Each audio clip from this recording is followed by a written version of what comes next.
Ipapakita ko sa inyo dito guys na hindi sa lahat ng oras magaling tayo. Kasi guys dito sa laro na to guys, sobrang malas ko guys. Wala akong matinong nagawa dyan. Alam nyo yung mga tinatrash talk nyo na bobo? Ganon ako dyan. Yung tipong kahit anong diskarte na gawin ko dyan guys, wala. Talagang malas ko talaga.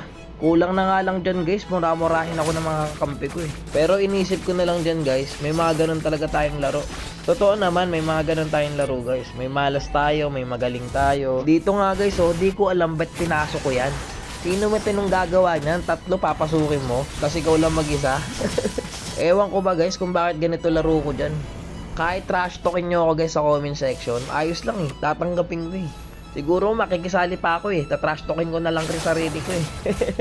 Naawa nga ako dyan guys sa mga kampi ko eh. Kasi sila ginagawa nila lahat ng paraan para manalo eh. Dito guys, panoodin nyo, naghihintay ako ng full stack ng second skill ko dyan. Syempre, para mas malakas yung damage. Ang kaso, pagpasok ko, ang laki pa pala ng buhay. Ayun, tayo pa yung namatay tuloy. Triggered na ako dyan guys, tapos yung standing ko pa dyan, 1-5. Kayo na lang talaga mababadrip sa akin dyan guys eh. Dito nga nasaktuhan ko pa yung Tamos, patakas na ako. Grabe kamalasan ko dyan. Pero syempre, hindi naman tayo ganun kademonyo guys. Magpapabuhat lang. Kaya dito, gumagawa ako ng paraan. Sumisegway na lang ako dyan. Pampalubag loob na lang talaga sa mga kampi ginagawa ko dyan guys eh. Ayun chinicheer pa tayo guys. Go Jot daw, sabi ng Kimi. Gumagawa na lang talaga ako ng paraan dyan guys. Ang kaso, lagi naman may tao.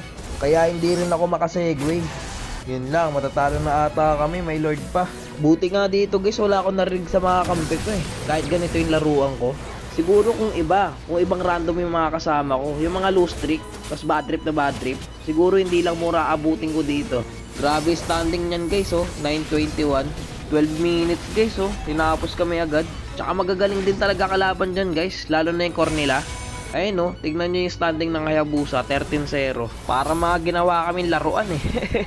Wala na, endable na to. Isa na lang pala siya eh. Tapos yung kalaban kompleto pa. Pero guys, pag may nakampi kayo mga ganito, yung katulad ng laro ko, wag nyo agad trash talkin guys. Kasi malay nyo, malas lang talaga sila ng araw na yan. Hindi naman kasi palaging magaling yung laro natin guys. May mga araw talaga na parang wala kang gana maglaro. Pero yun na nga, kahit anong sabihin natin, talo tayo. Pero syempre, bago matapos to, shoutout muna sa mga naging kalaban namin. At shoutout din sa mga naging kakampi ko. At yun lang guys, peace. Baka mapindot mo pa yung like, follow, and share dyan ha. Baka naman.